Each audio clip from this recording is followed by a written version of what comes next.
విరాట్ కర్ణ గారు ఇప్పుడు కొత్తగా యాక్ట్ చేస్తున్న మూవీ నాగబంధం. అయితే విరాట్ కర్ణ గారు ఈ నాగబంధం మూవీకి ముందు లాస్ట్ యాక్ట్ చేసిన మూవీ పెద్ద కప్పు. అయితే పెద్ద కప్పు మూవీ రిలీజ్ అయ్యి 2 years అయిపోయింది. అయితే పెద్ద కప్పు మూవీ రిలీజ్ అయ్యి మంచి హిట్ అయింది.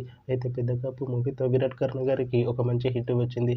అయితే విరాట్ కర్ణ గారు పెద్ద కప్పు మూవీ రిలీజ్ తర్వాత 2 years టైం గ్యాప్ తీసుకొని ఇప్పుడు మళ్ళీ ఈ నాగబంధం మూవీలో యాక్ట్ చేస్తున్నారు విరాట్ కర్ణ గారు.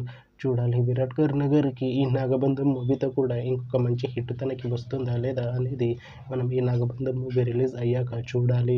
అయితే నాగబంధం మూవీలో అనసూయ భరద్వాజ్ గారు యాక్ట్ చేస్తున్నారు. అయితే అనసూయ భరద్వాజ్ గారు ఈ నాగబంధం మూవీకి ముందు లాస్ట్ యాక్ట్ చేసిన మూవీ పుష్ప 2. అయితే పుష్ప 2 మూవీ రిలీజ్ అయ్యి 1 year అయిపోయింది. అయితే పుష్ప 2 మూవీ రిలీజ్ అయ్యి మంచి హిట్ అయింది. అయితే పుష్ప 2 మూవీతో అనసూయ భరద్వాజ్ గారికి ఒక మంచి హిట్ వచ్చింది.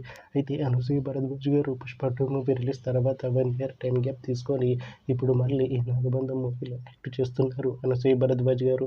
చూడాలి అనసూయ భరద్వాజ్ గారికి ఈ నాగబంధం మూవీతో కూడా ఇంకొక మంచి హిట్ తనకి వస్తుందా లేదా అనేది మనం ఈ నాగబంధం మూవీ రిలీజ్ అయ్యాక చూడాలి. అయితే నాగబంధం మూవీ టీం ప్రస్తుతం షూటింగ్లో బిజీగా ఉన్నారు. అయితే నాగబంధం మూవీ షూటింగ్ ఆల్రెడీ 80% కంప్లీట్ అయిపోయింది అంటున్నారు మూవీ టీం. అయితే నాగబంధం మూవీ టీం మాత్రం చాలా కాన్ఫిడెంట్గా ఉన్నారు. ఈ నాగబంధం మూవీ మంచి హిట్ అవుతుంది అంటున్నారు మూవీ టీం. అయితే ఈ నాగబంధం మూవీని 2026లో రిలీజ్ చేసేలా ప్లాన్ చేస్తున్నారు మూవీ టీం. చూడాలి నాగబంధం మూవీ రిలీజ్ అయ్యాక మంచి హిట్ అవుతుందా లేదా అనేది మనం ఈ నాగబంధం మూవీ రిలీజ్ అయ్యాక చూడాలి. Thanks for watching this video friends. మీకు ఈ వీడియో నచ్చితే ఈ వీడియోని లైక్ చేయండి. ఇంకా ఇలాంటి మూవీ అప్డేట్స్ కోసం ఈ ఛానల్ని సబ్స్క్రైబ్ చేసుకోండి.